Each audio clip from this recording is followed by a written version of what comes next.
शुक्लांबरधरं विष्णुं शशिवर्णं चतुर्भुजं प्रसन्नवदनं ध्यायेत् सर्वविघ्नोपशान्तये अगजाननपद्मार्कं गजाननमहर्निशम् अनेकदं तं भक्तानां एकदन्तमुपास्महे वन्देऽहं मङ्गलात्मानं भास्वन्तं वेदविग्रहं याज्ञवल्क्यमुनिश्रेष्ठं विष्णुं हरिहरप्रभुं जितेन्द्रियं जितक्रोधं सदा ध्यानपरायणम् आनन्दनिलयं गुरुर्ब्रह्मा गुरुर्विष्णुः गुरुर्देवो महेश्वरः गुरुस्साक्षात् परं ब्रह्म तस्मै श्रीगुरवे नमः। श्रीमातापितरौ नित्यं जन्मनो महाकारिणी कर्माणि पुरुषश्चेभ्यः प्रथमं स्यात्माम्यहम् कूचिकृष्णमूर्तिगुरुवर्णौ सत्यवती मातु नमस्कृतसुमाञ्जलिते కీర్తిమంతులైన పితృదేవతలకు సంఘ సేవా తత్పరులకు వందనాన్వేన వేరు.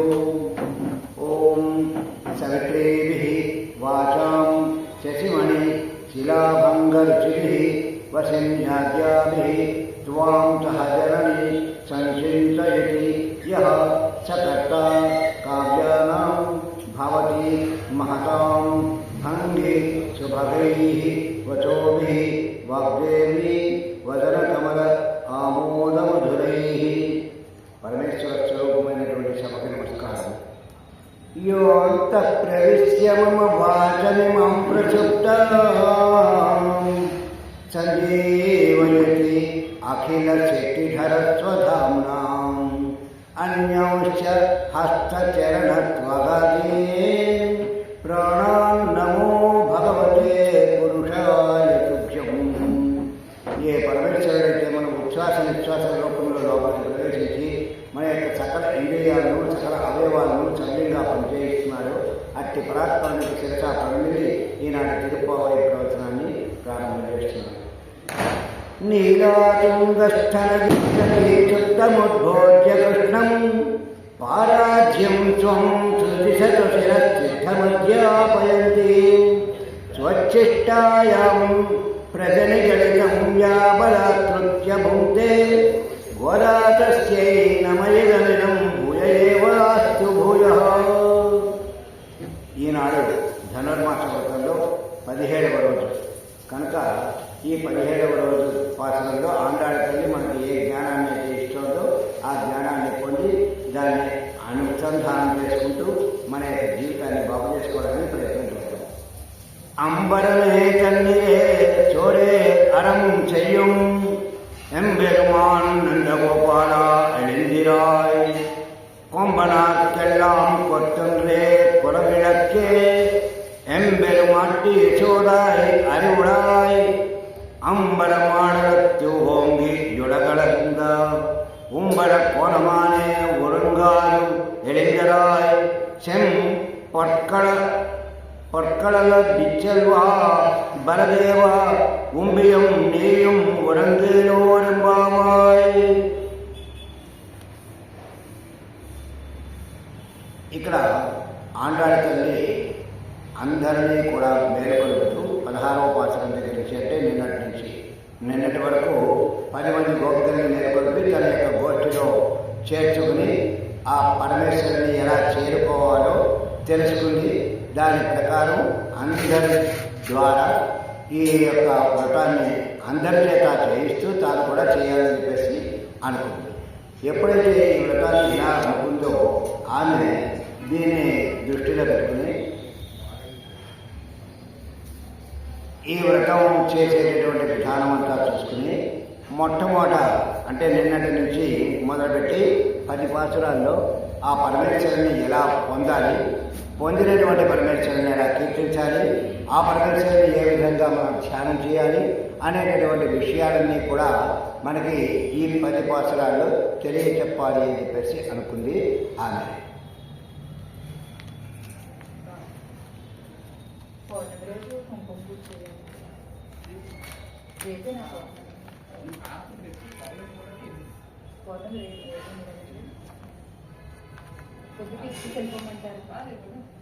రేపు సాయంత్రం పేరు బాగా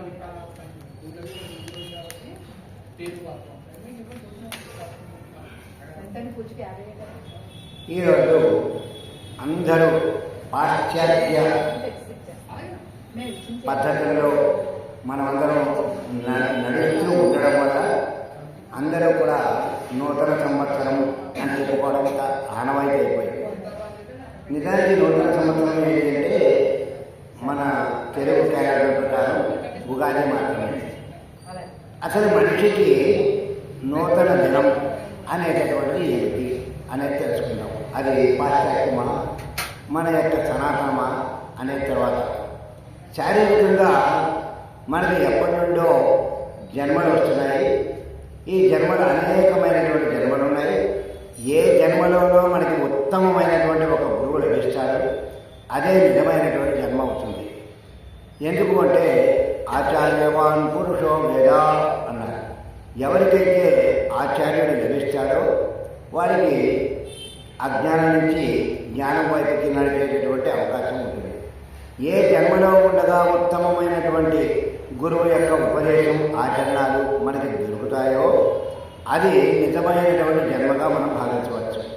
అయితే వైదికుడైనటువంటి ఆచార్యుడు మనకి లభించాలి. అప్పుడు మాత్రమే ఆ జన్మ మనకి సార్థకం అవుతుంది అని చెప్పేసి పెద్దలు చెప్తూ ఉంటారు. అలాంటి ఆచార్యుడు మనకి ఈరోజు పాసనల్లో మనకి లభిస్తాడు. ఈ ఆచార్యుడికి కూడా అటువంటి ఆచార్యుడే లభించాడు.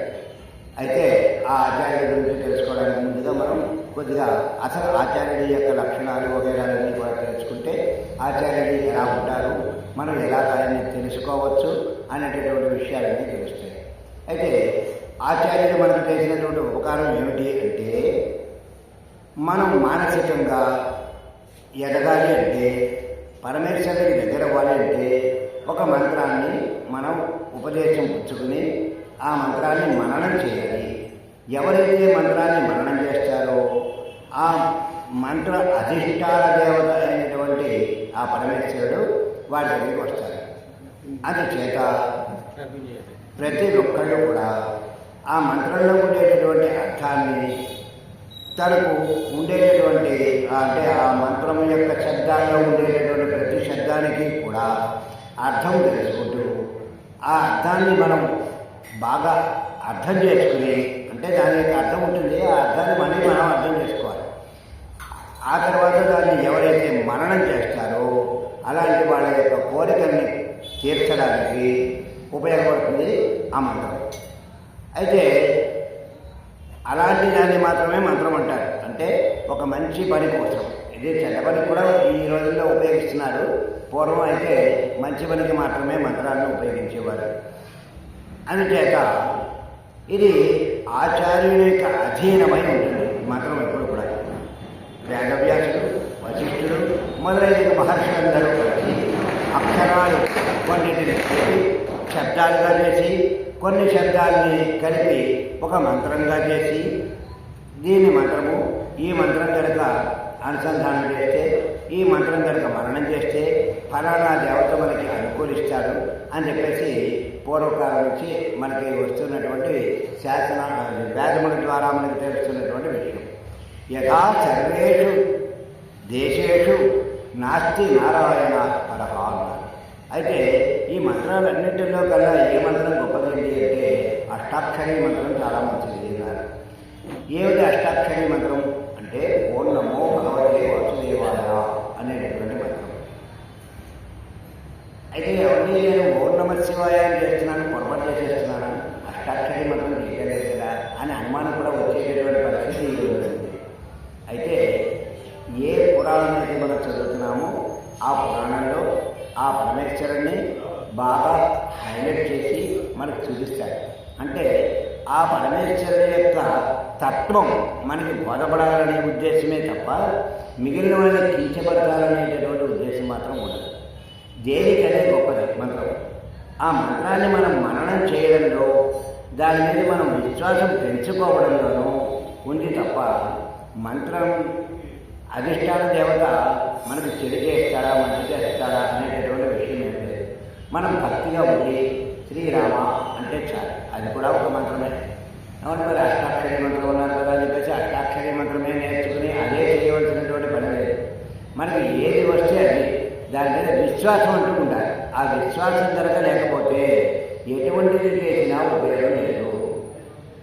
ఒక మంత్రానికి, ఒక ఔషధానికి రెండింటికి కూడా విశ్వాసం అనేది ఉండాలి. విశ్వాసం లేకుండా ఉంటే ధన్వంతరి వచ్చి మనకి ఔషధాన్ని ఇచ్చినా కూడా అది పనిచేయదు. విశ్వాసం కనుక ఉన్నట్లయితే ఎటువంటి వాడు ఏ మందు వెళ్ళి ఇచ్చినప్పటికీ కూడా తగ్గుతుంది. దీనికి మనకి బాగా అర్థమవడానికి ఒక చిన్న కథను చెప్పుకుందాం. ఏంటంటే, ఒక ఇద్దరు స్నేహితులు చలనచిత్రానికి వెళ్ళారు, భార్యతో సహా. ఒక ఆయన డాక్టరు, ఒక ఆయన ఇంజనీర్. ఆ స్నేహితులు ఇంజనీర్ గారి యొక్క భార్యకి కొంతసేపు అయిన తర్వాత కడుపు నొప్పి బాగా వస్తుంది. ఏమంటే నాకు కడుపు నొప్పి చాలా బాగా వస్తుంది, మనం ఇంటికి వెళ్ళిపోదామండి. ఈ చలనచిత్రం మరొకసారి చూద్దాం, పోతే టికెట్ లేకపోతే సరే అనుకున్నారు. అనుకుని ఒరే నువ్వేమనుకోకుండా నీతో కూడా వచ్చాను, కానీ మా ఆవిడ కడుపు నొప్పి వస్తుంది, అందుచేత నేను ఇంటికి వెళ్ళిపోతున్నాను, ఏమనుకో. ఇంట్లో దానికి వెళ్ళిపోవడం పని కూడా ఒక్క నిమిషం ఆపు అని ఏదో ఒక్క నిమిషం ఆలోచిస్తున్నట్టుగా ఆలోచించి ఇదిగో ఈ ట్యాబ్లెట్ చప్పరించమను అని చెప్పేసి ఆ ట్యాబ్లెట్ చప్పరించింది. కొంతసేపు అయిన తర్వాత కడుపుని తగ్గిపోయిన తర్వాత ఇంటర్వెల్లో బయటకు వచ్చాడు. ఏరా నువ్వు డాక్టర్ కదా, సినిమాకి వస్తూ కూడా మందులు కూడా తెచ్చుకుంటావా అని అడిగాడు అమాయకంగా. అంటే డాక్టర్ గారు అయినంత మాత్రాన్ని మందులు కూడా తెచ్చుకోరు, ఇంజనీర్ అయినంత మాత్రాన్ని ప్లాన్ అన్ని దగ్గర పెట్టుకోరు. కానీ అప్పటికప్పుడు ఏం చేయాలో తెలియక నా కోటు మొత్తం ఒకటి తీసి మీ ఆవిడకి ఇచ్చాను, చప్పరించమన్నాను, మీ ఆవిడ నోట్లో తీసి చూడన్నాను. తీస్తే మొత్తం ఆవిడకి కడుపుకి తగ్గిపోయింది. అంటే ఆయన చెప్పాడు, ఔషధానికి ఎప్పుడు కూడా నమ్మకమే. నమ్మకం 90%, ఔషధం యొక్క పని 10% మాత్రమే ఉంటుంది. అందుచేత నమ్మకం ఉంది కాబట్టి నా ఆవిడ కడుపుకి తగ్గిపోయింది. ఈ విధంగా ఏదైనా సరే మనం నమ్మితే కనుక అది మనల్ని కాపాడేస్తున్నాం. ఏ నామమైనా కాపాడాలి, ఈ నామమే చేయాలి అనేటువంటి విషయం అయితే లేదు. అందుచేత వీళ్ళేమంటున్నారంటే ఇక్కడ ఇహలోకంలో ఐశ్వర్యాన్ని ఇస్తుంది, స్వర్గంలో స్వర్గలోకానికి వెళ్ళేటటువంటి వాళ్ళకి మోక్షాన్ని ఇస్తుంది. కాబట్టి ఇహపర సాధనమైనటువంటిది, కైవల్య సాధకమైనటువంటిది. కాబట్టి ఈ భగవంతుని యొక్క మంత్రం ఎవరైతే సాధిస్తారో, ఎవరైతే పఠిస్తారో, ఎవరైతే మననం చేస్తారో వాళ్ళందరికీ కూడా దీని యొక్క ప్రభావం ఉంటుంది. దీని యొక్క ఫలితాన్ని ఖచ్చితంగా వాళ్ళు చూడవచ్చు అని చెప్పేసి చెప్పారు. అయితే దీనివల్ల ఏమేమి వస్తుందంటే, ఏది కోరుకుంటే అది వస్తుంది. సంతానం కోరుకున్న వాళ్ళకి సంతానం, హోదా కోరుకున్నటువంటి వాళ్ళకి హోదా, ఈ విధంగా ఏది కోరుకుంటే అది వస్తుంది అని చెప్పేసి చెప్పారు మంత్రం యొక్క ఫలితం విషయంలో. అయితే ప్రధానమైనటువంటి ఫలితం ఏమిటి అంటే మన యొక్క అంతఃకరణ బాగుపడడం. అదే ఏ మంత్రమైనా సరే. అంతేక భగవంతుడిని కోరుకుంటే ఆయనే అన్ని ఇస్తాడు. కాబట్టి ఆయన మనకి లొంగాలంటే ఈ మంత్రాన్ని మనం అనుసంధానం చేయాలి అన్నారు. ఈ మంత్రం ఎవరైతే అనుసంధానం చేస్తారో వాళ్ళకి అల్పం నుంచి అనల్పం, అంటే గుడిసుల దగ్గర నుంచి గుణపం దాకా అని చెప్పి చెప్పుకోవాలి. అన్నీ కూడా వాళ్ళు సాధించగలుగుతారు. అటువంటి మంత్రాన్ని ఆచార్యుడు మొట్టమొదటి తాను అనుభవించి సాక్షాత్కరింపజేసుకుని తన దగ్గర జాగ్రత్తగా భద్రపరుచుకుంటాడు.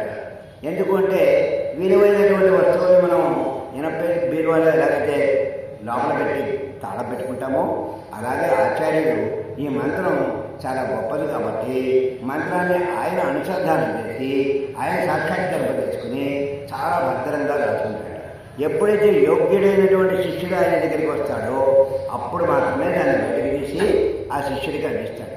అందిస్తే ఈ మంత్రాన్ని ఆ శిష్యుడు కూడా ఉపయోగించుకోగలుగుతాడు. ఇది ఆచార్యుడు చేసేటటువంటి పని. అందుచేత అందరూ ఏమంటున్నారు, నందగోప అని పిలుస్తున్నారు ఇక్కడ ఆచార్యుడిని. ఎవరి ఆచార్యుడు అంటే శ్రీకృష్ణ యొక్క తండ్రి. ఆయన దగ్గరికి వెళ్ళి నంద అన్నారు. అయితే ఇక్కడ నంద అంటే ఎవరైతే ఆనందాన్ని ఇవ్వగలరో వాళ్ళని నంద అంటారు ఇక్కడ. అటువంటి నందుడు కాబట్టి ఆయన నంద అని పిలిచారు. మరి గోపాల అంటే ఏమిటి అంటే రక్షించేటటువంటి వాడు అని అర్థం. గోపాల అంటే ఎవరైతే ఆనందం పొందుతున్నాడో వాళ్ళకి ఏ విధమైనటువంటి ఆపదలు రాకుండా వాడిని రక్షించేటటువంటి వాడు అని అర్థం. అయితే మనకు ఆచార్యుడు కూడా ఏది కావాలంటే అది ఇవ్వగలిగినటువంటి స్థితిమంతుడై ఉంటాడు. అందుకని ఆయన దగ్గర ఉండేటటువంటి జ్ఞానాన్ని మనం ఉపయోగించుకోవడానికి ఆచార్యుడిని ముందుగా మనం ప్రసన్నం చేసుకోవాలి. ఒక ఆచార్యుడిని ఎంచుకునేటప్పుడే జాగ్రత్తగా పొరపాటు లేకుండా చూసుకోవాలి అని చెప్పేసి మనకి ఈ పాఠం చెప్తాను. అయితే అన్ని మంత్రాలు యొక్క ఫలితాన్ని కలిపి ఇస్తుంది కనుక అష్టాక్షరీ మంత్రం అని చెప్పి ఈ అష్టాక్షరీ మంత్రం మంత్రాలలో కల్లా రాజు అని చెప్పేసి చెప్పారు. మంత్రరాజము అని పేరు దీనికి.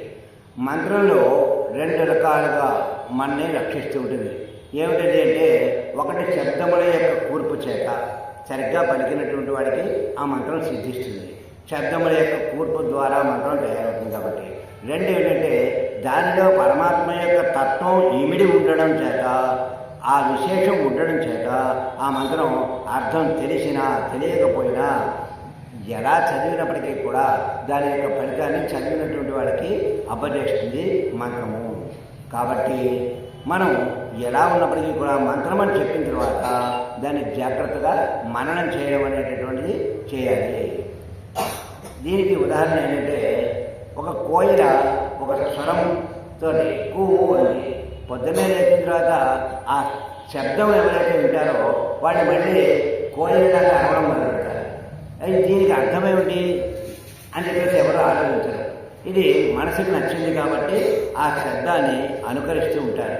అలాగే ఇక్కడ ఆచార్యుడు ఇచ్చినటువంటి మంత్రాన్ని మనం జాగ్రత్తగా అనుసంధానం చేసుకుంటూ మననం చేయాలి అని చెప్పేసి ఇందులో చెప్తున్నారు. అయితే శబ్దం తెలుసుకున్న తర్వాత మంత్రం తెలుసుకున్న తర్వాత ఎన్నిసార్లు అనుష్ఠించాలండి, ఎప్పుడెప్పుడు అనుష్ఠించాలండి, దీనికి నియమాలు ఏంటండి అని చెప్పేసి అడిగేవాళ్ళు కూడా చాలామంది ఉంటారు.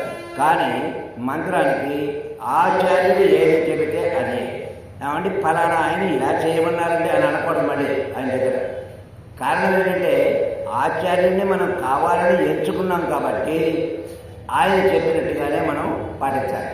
అంతేగాని ఏమంటే ఆ ఊళ్ళోనేమో ఒక ఆయన ఉండేవారంటే ఆయన ఇదే మంత్రం చెప్పారండి, ఇలా చేయమన్నారండి, మీరేమో ఇలా చెప్తున్నారండి, దానికి దీనికి తేడా ఏమిటంటే అని చెప్పేసి ఎప్పుడు ఆచార్యుడిని అడగకూడదు. అడిగితే ఆయన ఆచార్యుడు కాదు, మనం శిష్యుడు కాదు. ఆయన ఒక మనిషి, మనం కూడా ఒక మనిషి అంతే. రోడ్డు మీద వెళ్తున్నటువంటి సహపాఠశాల పెద్ద లెక్క అని చెప్పి ఎప్పుడు కూడా అలాంటివి చూడకూడదు.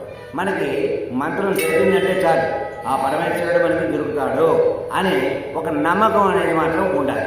అలా ఉన్నట్లయితేనే మనకి ఆ మంత్రం పనిచేస్తుంది అని చెప్పేసి చెప్పారు.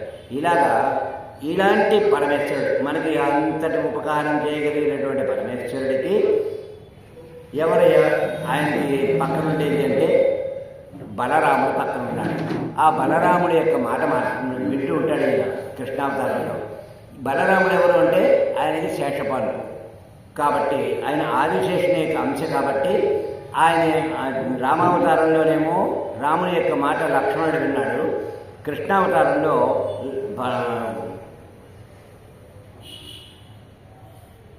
బలరాముని యొక్క మాట కృష్ణుడు విన్నాడు. ఇక్కడ బలరాముడైనా అక్కడ లక్ష్మణుడైనా ఇద్దరు కూడా ఆదిశేషుని యొక్క అవతారం కాబట్టి ఈ ఆదిశేషుడు ఆయనకి చెయ్యి కదా. కాబట్టి ఆ అవతారంలో చేసినటువంటి పనికి ఇక్కడ అప్పు తీరుస్తున్నాడు అన్నమాట కేవలం. అందుచేత గురువు ద్వారా మనం భగవంతుడిని పొందడం అనేటటువంటిది ఇందులో అతి ముఖ్యమైనటువంటి ఈ పాఠంలో లక్ష్యం అన్నమాట. నిజమైనటువంటి మంచి దినం అంటే ఇదిగో ఇదే. అంటే మంచి మాటలు వినేటటువంటి రోజు మనకి రావాలనే మనకి నిజమైనటువంటి కొత్త దినం అని ఒక మనిషి ఆండాళ్ళ తల్లి ఏం చేస్తుంది, అందరినీ మేలుకొలుపుతోంది. నిన్నటి రోజుని శ్రీకృష్ణుని యొక్క భవనం దగ్గరికి వెళ్ళింది, అదే నందగోపుని యొక్క భవనం దగ్గరికి వెళ్ళింది, ద్వారపాలకులతో మాట్లాడింది, వాళ్ళతో అనేక రకాలైనటువంటి చర్చలు చేసింది. అయినప్పటికీ కూడా వాళ్ళు లోపలికి ప్రవేశపెట్టలేదు. చివరికి మేము శ్రీకృష్ణుడిని ఆయన వాగ్దానం చేయగా వచ్చామని చెప్తే అప్పుడు వాళ్ళు లోపలికి పంపించారు. అలా లోపలికి పంపిస్తే వీళ్ళు లోపలికి వెళ్ళి నెమ్మదిగా తలుపు తీసి ఒకసారి ఇలా వంగి చూశారట. అలా వంగి చూస్తే వాళ్ళకి 4 మంచాలు కనిపించాయండి. 4 మంచాల్లో ఒక దాని మీద ఏమో నందగోపుడు, ఒక దాని మీద యశోద, ఇంకో దాని మీద ఇద్దరు ఒకరు పాదాలు 4 ఉన్నాయి కాబట్టి ఇద్దరు పడుకున్నారు. అది బలరాముడు కృష్ణుడు అయి ఉంటారు అని వీళ్ళు అనుకున్నారు. అనుకుని పాదాలు ఏ వరుసలో అయితే చూశారో ఆ వరుసలో ఒక్కొక్కరిని మేలుకొల్పడానికి ప్రయత్నిస్తున్నారు వీళ్ళు. అయితే మొట్టమొదటిసారిగా వీళ్ళు ఇక్కడ నందగోపుడు ఆచార్యుడిగా ఉండడానికి కారణం ఏమిటి, శ్రీకృష్ణుడు వాళ్ళ దగ్గర గూఢంగా ఉండడానికి కారణం ఏమిటి అనేది తెలుసుకుంటే, శ్రీకృష్ణుని యొక్క కొడుకు ప్రద్యుమ్నుడు చాలా అందగాడు. అతని యొక్క అందాన్ని చూసి బాణాసురుడు అనేటటువంటి రాక్షసుని యొక్క కుమార్తె మోహించి తన యొక్క చెలికెత్త బొమ్మకిస్తే ఆ బొమ్మకి ప్రాణం వస్తే అది తీసుకొచ్చి ఈ ప్రద్యుమ్నుడి దగ్గర పెట్టి ప్రద్యుమ్నుడిని కాస్త చెలికెత్త ద్వారా బాణాసురుని యొక్క కుమార్తె అయినటువంటి ఉష తీసుకువెళ్ళిపోతుంది. ప్రద్యుమ్నుడే అంత అందగాడైతే ప్రద్యుమ్నుడి యొక్క తండ్రి ఎంత అందంగా ఉంటాడు. కాబట్టి ఆ కృష్ణ పరమాత్మని ఎవరైనా ఎత్తుకుపోతారేమో, అలా ఎత్తుకుపోకుండా ఉండడం కోసం ఆయన నందగోపుడు లోపల గదిలో ఈయన పడుకోబెట్టి బయట మాత్రం నందగోపుడు యశోదా పడుతున్నారట ఇక్కడ. అయితే ఇక్కడికి వచ్చేటప్పటికి ఆచార్యుని ముద్ర పట్టుకున్న తర్వాత భగవంతుని పట్టుకోవాలని నేను తెలుసుకున్నాం. నేను పాత్రం అంతా మనకు అదే ఆచార్యుల యొక్క లక్షణాలు అదే. అలాగే ఇక్కడ కూడా ఆచార్యుడు ఇక్కడ ఉన్నాడు కాబట్టి ఈ ఆచార్యుని పట్టుకుంటే మనకి ఏమొస్తుందంటే మంత్రం వస్తుంది. మంత్రాన్ని మననం చేసినట్లయితే భగవంతుడు మనకి సాక్షాత్కరిస్తాడు. ఇంకా ఎక్కువగా భక్తిని కనుక పెంచుకున్నట్లయితే ఆ భగవంతుడు మన దగ్గర వశుడవుతాడు అనేటటువంటి విషయాన్ని మనకి ఇక్కడ చెప్తాడు అన్నమాట. అంచేత ఆచార్యుడిని నందగోపుడిని పట్టుకున్నారు. ముందుగా ఆచార్యుడు అంటే ఎవరు అని మళ్ళీ ఇక్కడ ఈ రోజున మనం మళ్ళీ ఇంకొకసారి తెలుసుకోవాలని తెలుసుకుంటాం. అంటే గురువు, ఆచార్యుడు అంటే మన భాషలో గురువు. ఆయనే మనకి భగవంతుడిని అందించేటటువంటి వాడు. అలాంటి గురువుని నందగోపుడు అని అన్నారు. ఈయన కృష్ణుని యొక్క పెంచిన తండ్రి. అయితే ఈయన యొక్క పేరులోనే మొత్తం విశేషాలు ఉన్నాయి. నంద అంటే ఆనందము, గో అంటే శబ్దము, పాల అంటే కాపాడేవాడు. తాను భగవంతుని యొక్క అనుభవాన్ని అనుభవించి తనకు ఆ అనుభవాన్ని ప్రసాదించినటువంటి శబ్దాన్ని జాగ్రత్తగా దాచి మళ్ళీ తిరిగి తనని ఎవరైతే ప్రార్థిస్తారో వాళ్ళకి ఇవ్వగలిగినటువంటి వాడు అని. అందుకని ఆయన నందగోపుడు అని చెప్పేసి అన్నారు. ఆ నందగోపుడిని మొట్టమొదట స్తోత్రం చేస్తే ఆయన లేచాడండి. లేచిన తర్వాత ఇదిగో యశోద ఉంది తల్లి అని చెప్పేసి చూపించాడు. యశోదను చూపించేటప్పటికల్లా ఈ యశోదను ఎందుకు చూపించాడు అంటే ఈ భక్తులకి కావాల్సింది భగవంతుడే కదా, ఆ భగవంతుడిని పట్టుకోవాలంటే ఈ యశోదను మనం చూపిస్తే సరిపోతుందని చెప్పేసి అనుకున్నాడు. ఆయన వీళ్ళందరూ ఏమంటున్నారు, మీరు మహాదాతరండి, మాకు ఏది కావాలో మా మనస్సుల్లో మీరు మనకే తెలుసుకుంటున్నారు అని చెప్పి చెప్పారు. ఎందుకు దాత అన్నారు? అసలు ఏం దానం చేశాడనైనా ఎప్పుడైనా దానం చేసినట్టుగా మనం ఏ పురాణంలోనైనా విన్నామా అంటే వినక్కర్లేదు. ఆయన కూడా దానం చేయడంలో చాలా గొప్పవాడు. ఎటువంటి దానము అంటే ఇక్కడ 3 రకాలుగా చెప్తున్నారు. ఒకటి వస్త్రదానం చేశాడు. వస్త్రదానం అంటే ఏమిటి? వస్త్రం బాహ్యంగా కనిపించేటటువంటి ఈ శరీరానికి కప్పేటటువంటి దాన్ని వస్త్రం అంటారు. కానీ ఇక్కడ వస్త్రం అంటే అది చెప్పడానికి వీలు లేదు. మరి ఏం చెప్పాలి అంటే అంబరమే వస్త్రము అన్నారు. అంటే ఆకాశమే వస్త్రము అన్నారు. అంబరం అంటే ఏమిటి అంటే అంబరం అనేటటువంటి పదానికి సంస్కృతంలో వస్త్రము, అలాగే భగవానుడు నివసించేటటువంటి చోటు, సాక్షాత్ పరమాత్మ అని 3 అర్థాలు ఉన్నాయి. అయితే ఇందులో ఎవరికి ఏది కావాలంటే అది ఇవ్వగలిగినటువంటి వాడు, అందుచేత వస్త్రము అని గూఢార్థంగా చెప్పారు. ఇక రెండవది తర్వాత చల్లని నీరు ఇస్తున్నాడు అన్నారు. చల్లని నీరు అంటే ఏమిటి? మన లోపల సంతతము భగవంతుడే, ఆయన యొక్క నామమే ధారగా పొంగి ప్రవహించవలసినటువంటి పరిస్థితి ఉంది. కాబట్టి అటువంటి పోషకము కలిగినటువంటి నీటిని ఆయన ఇస్తున్నాడు కాబట్టి చల్లని నీరు ఇస్తున్నాడు అని చెప్పారు. అయితే ఇక మూడవది ఏంటంటే సోడు అంటే అన్నము అన్నారు. అన్నం అంటే ఏంటి ఇక్కడ అంటే అన్నం పరబ్రహ్మ స్వరూపం అన్నారు. అంటే కేవలం తినడానికి మాత్రమే ఉపయోగపడేటటువంటిది కాదు, అదే పరమాత్మ. కాబట్టి ఎవరికైతే ఆకలి ఉంటుందో వారందరికీ కూడా అన్నం ఇస్తాడు, దాహం ఉన్నటువంటి వాడికి చాలా నీళ్ళు ఇస్తాడు, లేదు ఈ తాపంగా ఉంది అన్నటువంటి వాడికి ఉపశమనాన్ని కలగజేస్తాడు. ఎవరికి ఏ రకమైనటువంటి ఆర్తి ఉంటే వాళ్ళకి ఆయా వస్తువుల్ని ఆయన ఇవ్వగలడు కనుక ఆయన ఉదారుడు అని చెప్పారు. ఇన్ని ఇచ్చిన తర్వాత నేనే ఇచ్చాను చూసావా అని ఎట్టి పరిస్థితుల్లోనూ ఏ ఆచార్యుడు చెప్పుకోవడం. అలా చెప్పుకుంటే ఏమవుతుందంటే అది అహంకారానికి గుర్తవుతుంది. అంతేత ఆచార్యుడు అనేటటువంటి వాడు తాను ఇచ్చినటువంటిది కానీ పోనీ ఇచ్చినందుకు ధనం కానీ కీర్తిని కానీ ఏమీ ఆశించడు. కాబట్టే ఆయన్ని ఆచార్యుడు అనాలి అని చెప్పేసి చెప్తున్నారు. అయితే కేవలం ఇది నా పని, నా దగ్గరకు వచ్చారు కాబట్టి నేను చెయ్యాలి అని అనుకుంటాట ఆచార్యుడు.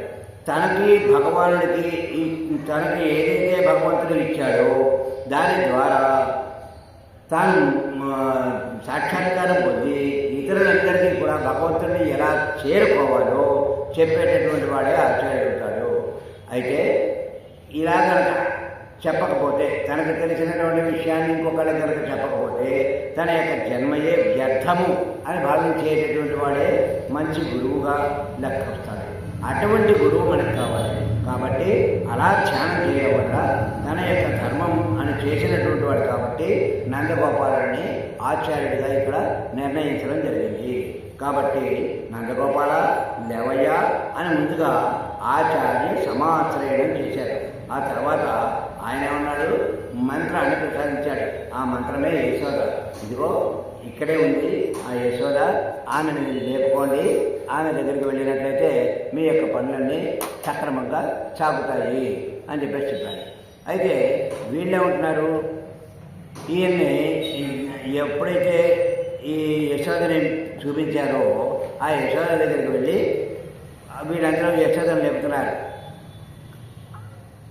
அம்மா யசோதா கொம்ப நாற்கெல்லாம் கொழுந்தே மடவைக்கே ఎమ్మెరుమట్టి యశోదాయ్ అరివురాయ్ అన్నాడు.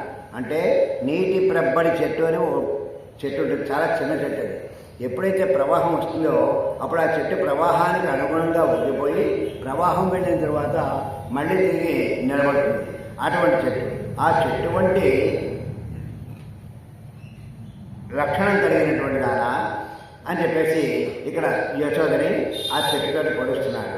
మీ దగ్గరికి మేము వచ్చామమ్మా, కాబట్టి నువ్వు లేచి మాకు పరమేశ్వరుని చూపించు అన్నారు. ఇంకా ఆమెకు వినపడినట్టుగా వీళ్ళకి తెలియలేదు, వీళ్ళకి అనిపించలేదు. అప్పుడు ఏమని చెప్తున్నారు, నువ్వు అందరినీ అనుగ్రహించేటటువంటి స్వభావ స్వరూపాలు కలిగినటువంటి దాని కదా, స్త్రీ జాతికే ఉత్తమురాలివి, నువ్వు ఒక చిగురు వంటి దానివి, ఓ యశోదమ్మ తెలివి తెచ్చుకో అంటున్నారు. స్త్రీ ఎలాగైతే పతికి స్వాధీనమై ఉంటుందో అలాగే మంత్రం కూడా ఆచార్యుడికి అధీనమై ఉంటుంది అని చెప్పేసి చెప్పారు. అలాంటి మంత్రాలని ఆచార్యుడు మనకి పొందిస్తాడు. కాబట్టి ఇక్కడ వీళ్ళందరికీ కూడా ఆ మంత్రం లాంటి యశోదను వీళ్ళకి పరిచయం చేశాడు. పరిచయం చేస్తే ఆమెతో పాటు వీళ్ళందరూ ఆండాళ్ళతో పాటుగా వీళ్ళందరూ వెళ్ళి ఆమెను లేపుతున్నారు. ఇంకా ఏమన్నారు, నువ్వు మాకందరికీ కూడా భగవంతుడిని పరిచయం చేయాలి, నువ్వే మంత్రానివి, కాబట్టి నీ దగ్గరికి వచ్చాము కాబట్టి నువ్వు మా యొక్క కోరికల్ని తీర్చు అని చెప్పారు. అయితే యశోదకి ఒకవైపు నందుడు, ఒకవైపు కృష్ణుడు పడుకుని ఉన్నారు. మధ్యలో యశోద ఉంది. అంటే ఈ సన్నివేశాన్ని చూస్తే ఏమంటారంటే పెద్ద పెద్ద వాళ్ళందరూ కూడాను ఒకవైపు జీవుడు, ఒకవైపు పరమాత్మ, మధ్యలో మహాలక్ష్మి ఉన్నారు. మహాలక్ష్మి యొక్క అనుసంధానం లేకుండా పరమేశ్వరుడు జీవుడి వైపుకి రాడు. అందుకని మహాలక్ష్మియే ఆ జీవుడికి ఈ పరమాత్మని పరిచయం చేస్తుంది. ఆ పరమాత్మ జీవుడి దగ్గరికి రావాలంటే మధ్యలో మహాలక్ష్మి యొక్క కొంత స్థానం అంటూ ఉండాలి అని చెప్పారు. అందుకని యశోదకి ఒకవైపు కృష్ణుడు ఒకవైపు నందగోపుడు పడుతున్నారు అని చెప్పారు. ఆచార్యుడికి భగవంతుడికి మధ్యలో కూడా ఈ లక్ష్మీదేవి ఉంటుంది. ఎందుకంటే మంత్రం అనేది ఉంటుంది కదా, ఒక మంత్రాన్ని మననం చేశారు కదా ఆచార్యుడు కూడా, అంత్యాడు అన్నమాట. ఈ విధంగా భగవాన్ని అనుగ్రహించాలంటే మంత్రం ద్వారానే అనుగ్రహించాలి. అందుకనే ఆమె పేరు యశోద అన్నారు. యశోద అంటే ఏమిటి అంటే యశ అంటే కీర్తి, దా ఇచ్చినది అని అర్థం. కీర్తిని ఇచ్చేది కాబట్టి యశోద అన్నారు. కాబట్టి ఇంతేనా ఇందులో ఉన్నటువంటి అర్థం అంటే కాదు. యశ అంటే బ్రహ్మము అని మరొక అర్థం ఉంది సంస్కృతంలో. కాబట్టి పరబ్రహ్మాన్ని మన దగ్గరికి ఇచ్చేది కాబట్టి యశోద అని దానికి మరొక పేరు కూడా వచ్చిందన్నమాట. ఈ విధంగా యశోద అనే పేరు మనకి కనిపించింది. అని ఒక రూపంలో మనకు కనిపిస్తుంది. అయితే ఇది ఎలాంటిది అంటే స్త్రీ జాతికే చాలా గర్వపడేలాంటి లక్షణాలు కలిగినటువంటిది. ఆ కులానికి అందరికీ కూడా ఒక దీపము అని వర్ణించారు యశోదని. అయితే ఏమిటి అసలు స్త్రీ జాతి అంటే ఏమిటి అన్నారు. ఆత్మస్వరూపాన్ని తెలియజేసేటటువంటి మంత్రములను అన్నింటినీ కూడా స్త్రీ అని పేరు. అయితే ఆనాడు పెంచిన తల్లి యశోద. పూర్వం రామాయణ కాలంలో ఉన్నటువంటి రాముడి యొక్క తల్లి కౌసల్యకి, ఈ శ్రీకృష్ణుని యొక్క అసలు తల్లి దేవకకి, పెంచినటువంటి తల్లి యశోదకి ముగ్గురు తల్లులు ఉన్నారు ఇక్కడ. ఈ ముగ్గురులో ఎవరు భాగ్యశాలుడు అని చెప్పేసి అన్నారు. అంటే యశోదే భాగ్యశాలురాలు అని చెప్పేసి తీర్పిచ్చారు. ఎలాగంటే రాముడిని కన్నటువంటి తల్లి కౌసల్య రాముడి యొక్క బాల్యం మాత్రం చూసింది. ఆ తర్వాత రాముడు అనేక చోట్ల తిరిగి మొత్తం మీద తన యొక్క కాలక్షేపాన్ని చేస్తున్నాడు. ఆయన యొక్క పూర్తి స్థాయిని కౌసల్య అనుభవించలేకపోయింది. ఇక్కడ దేవకి వస్తే అసలు పుట్టడం మాత్రమే, ఆ తర్వాత పరిస్థితి ఏమీ తెలియదు దేవకి. పుట్టిన మరుక్షణంలోనే ఈయన మళ్ళీ నందమూలగానికి వచ్చేయడం, ఇక్కడ పెరగడం జరిగింది. కాబట్టి ఆ దేవకి శ్రీకృష్ణుని యొక్క బాల్యం అనుభవించేటటువంటి పరిస్థితి లేదు. ఇక చిన్నప్పటి నుంచి ఒక వయసు వచ్చేంత వరకు కూడా కృష్ణుడితో మమేకమై ఉండగలిగినటువంటిది కేవలం యశోద మాత్రమే.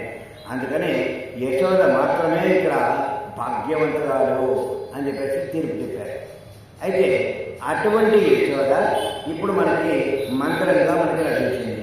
కాబట్టి ఆమెను వీళ్ళందరూ అడుగుతున్నారు, నువ్వు నీ ఎదురుండేటటువంటి పరమేశ్వరుడిని మాకు కనుక పరిచయం చేసినట్లయితే మేము ఆయనతో మాట్లాడుకుంటాం, కాస్త ఆయనతో రాజీవనం చేస్తాం. కాబట్టి నువ్వు ఈ ఒక్క చిన్న పని చేయాలి. అంతేకాదు, అంతటా వ్యాపించి ఉన్నటువంటి పరమేశ్వరుడు నీ దగ్గర చిన్న పిల్లలాగా నీ మాట వింటూ నీ దగ్గర ఉండడం ఒక అద్భుతం కదా. అటువంటి అద్భుతంలో భాగంగా ఆ పరమేశ్వరుడిని మాకు కూడా పరిచయం చేయని చెప్పేసి అడుగుతున్నారు. అయితే ఇంతలా అడిగిన తర్వాత ఆయన అంటుంది, ఓ పక్కకు తిరిగి అక్కడ ఉన్నారు అన్నట్టుగా చౌక్యం చేసుకుంటారు. అంతే, చౌక్యం చేస్తే ఆ పక్కన చూస్తే ఒక మంచం దగ్గర ఒక కాళ్ళు, దానికేమో ఒక కడియం కట్టేస్తుంది. మరొక పక్కన చూస్తే ఆ పాదం మీదేమో అనేక రకాలైనటువంటి చిహ్నములు కనిపిస్తున్నాయి. ఓహో, ఇది ఒకటి బలరాముడు ఒకటి శ్రీకృష్ణుడు అయి ఉంటారు అని ఊహించారట వీళ్ళు. అలా ఊహించి ఆ పదాన్ని బట్టి గుర్తించి అంబరం ఆడుతొట్టి ఉడంగడంగా అని ఆ శ్రీకృష్ణుని ఆయన యొక్క త్రివిక్రమాకారాన్ని ఒకసారి గుర్తు తెచ్చుకుంటున్నారు. అంటే ఆకాశపు అంచున ఒరుసుకున్నట్టుగా తన పాదాన్ని తాకగలిగినటువంటి ఓ త్రివిక్రమ అన్నారు. ఆకాశం అంటే ఏమిటి అంటే ఆకాశం అంటే శూన్యము. ఆ శూన్యంలో తన యొక్క పాదాలు పెట్టి మొత్తం శూన్యాన్ని అంతటిని ఒక్క పాదంతో ఆక్రమించినటువంటి వాడా అన్నారు. ఇక నాస్తికులకు ఆ పాదమే ముఖ్యం, ఆస్తికులకి ఆ పాదమే ముఖ్యం. ఎందుకంటే శూన్యంలో ఉన్నటువంటిది అందరికీ కనిపిస్తుంది. కాబట్టి వీళ్ళిద్దరూ కూడా మోక్షం పొందడానికి ఉపయోగపడేటటువంటి ఆ పాదం కలిగినటువంటి ఓ స్వామి, నువ్వు వచ్చి మమ్మల్ని కాపాడాలి. కానీ నువ్వేం చేస్తున్నావు? నిద్రపోతున్నావు. నువ్వు కృష్ణావతారంగా ఇక్కడికి వచ్చినటువంటిది పడుకోవడానికా? ఓహో, పూర్వం పూర్వజన్మలో రామాయణంలో పాపం రాముడిగా ఉన్నప్పుడు అంతా తిరిగావు కదా, తిరిగి తిరిగి తిరిగి తిరిగి అలసిపోయి ఆ అలసటంతా ఇప్పుడు తీర్చుకుంటున్నావా, అందుకని నిద్రపోతున్నావా, నువ్వు నిద్రపోవడానికి ఇక్కడికి వచ్చావు అని చెప్పేసి అడుగుతున్నారు. అంచేత నువ్వు నిద్రపోవడానికి మాత్రం కాదు, మాలాంటి భక్తుల్ని అనుగ్రహించడానికి మాత్రమే ఈ భూమి మీదకి నువ్వు అవతారంగా వచ్చావు. కాబట్టి మమ్మల్ని అందరినీ చూసి జాగ్రత్తగా మమ్మల్ని కాపాడు, మాకు తగినటువంటి పరిస్థితిని కలగచేయి అని చెప్తున్నారు. అన్న తర్వాత అయ్యో మనం డైరెక్ట్గా కృష్ణుడిని పిలిచేస్తున్నామే కానీ ఈ కృష్ణుడు ఎందుకు మనకి బలగదు అంటే పక్కన ఉన్నటువంటి బలరాముడికి ఆయన మాట వింటాడు కాబట్టి ఆయన్ని మనం చెబితే ఆయన ఉదయం తమ్ముడు నీకోసం ఎవరో వచ్చారని చెప్పేసి ఆయన చెప్తాడు. అప్పుడు ఆయన మనల్ని పలకరిస్తాడు. కాబట్టి మనం బలరాముడిని పిలవడం మర్చిపోయాము అని చెప్పేసి అనుకున్నారు. అయితే బలరాముడిని అప్పుడు అడుగుతున్నారు అనమాట, నువ్వు ఓ పొక్కలరడి చెల్వా బలదేవా, ఓ మంచి స్వచ్ఛమైనటువంటి బంగారంతో తయారు కాబడినటువంటి ఒక కడియం వేసుకున్నటువంటి ఓ బలరామ అన్నారు. అంటే ఏమిటి కడియం అంటే అనేక మంది పిల్లలు పుట్టి చనిపోయిన తర్వాత బలరాముడు పుట్టాడు. అంటే 6 పుట్టి చనిపోయిన తర్వాత బలరాముడు పుట్టాడు. కాబట్టి ఆ దోషం పోవడం కోసం బలరాముడికి ఒక కడియం వేశారు. బలరాముడికి ఎప్పుడైతే కడియం వేశారో ఆ తర్వాత పుట్టినటువంటి కృష్ణుడు కూడా బతికి బతకబెట్టాడు. అంచేత 7వ వాడైనటువంటి ఈ బలరాముడికి కడియం వేశారు. ఇది శాస్త్రంలో చెప్పబడినటువంటి విషయం అనమాట. అంటే మనం కూడా ఇది తెలుసుకోవచ్చు, ఇలా జరిగితే ఇలా చేయాలి సుమాని. అందుచేత నీకు అలాంటి కడియం వేసుకున్నటువంటి వాడే కాబట్టి ఓ బలరామా అని పిలుస్తున్నారు. ఇంకా ఆయన ఏమంటున్నారు, నువ్వు వచ్చి ఈ కులాన్ని నిలబెట్టావు కాబట్టి కులోద్ధారక అని పిలుస్తున్నారు ఆయన్ని. కాబట్టి ఓ బలరామా, నువ్వు ఉంబియం నీయం బురంగేరో రెంబావాయ్, నీవు నీ సోదరుడు కూడా నిద్రించడానికి ఇక్కడికి రాలేదు. నువ్వు ఎలాంటి వాడివి, చెయ్యవి అంటే శేషుడి యొక్క అవతారం. స్వామి పడుకోవడానికి ఉపయోగపడేటటువంటి నువ్వు చెయ్యవి. ఎక్కడైనా పాన్పు పడుకుంటుందా, పాన్పు మీద ఉన్నటువంటి మనిషి పడుకుంటాడు కానీ అని చెప్తున్నారు ఇక్కడ. అంచేత మీరు ఎట్టి పరిస్థితుల్లోనూ పడుకోవడానికి మాత్రం ఇక్కడికి రాలేదు, నీ తమ్ముడిని కష్ట లేకపోయా అని చెప్పేసి చెప్తున్నారు. అయితే ఇక్కడ ఇంకొక విషయం ఏంటంటే త్రివిక్రమావతారాన్ని మననం చేస్తూ ఆయన సకల లోకేశ్వరుడై ఉండి సమస్తము తానై ఉండి కేవలము ఒక్క పొట్టి వరుడుగా బలిచక్రవర్తి దగ్గరకు వచ్చి యాచనే ఎలా చేయాలో తెలియనటువంటి వాడు అన్నట్టుగా ఉండి ఆయన యాచించాడు. అలాగే యాచించి తాను కొంత భూమిని అర్జించి ఆ పొందిన దాని కాస్త భక్తులందరికీ పంచిపెట్టాడు. ఇది స్వామి చేసినటువంటి ఒక ఘనకార్యము అని చెప్పి చెప్తున్నాడు. అందుచేత అటువంటి శ్రీకృష్ణుడు నీ పక్కన పడుతున్నాడు కాబట్టి నువ్వు ఆయన లేపి మమ్మల్ని అనుగ్రహించమని చెప్పేసి చెప్పబోయా అని చెప్పేసి ఆండాడని చెప్తారు. చెబితే అప్పుడు బలరాముడు లేచి, ఈ పక్కన ఉన్నది కృష్ణుడు అనుకుంటున్నారేమో, మీరు భ్రమపడ్డారు, కృష్ణుడు కాదు, కృష్ణుడు ఇక్కడ లేడు, నీలాదేవి ఇంట్లో ఉన్నాడు, కాబట్టి మీరందరూ అక్కడికి వెళ్ళండి అని చెప్పాడు బలరాముడు. ఇది ఈనాటి పాత్ర యొక్క విశేషం. స్వస్తి ప్రజాభ్య పరిపాలయంత అన్యాయేన మార్గేణ మహేమహేషాః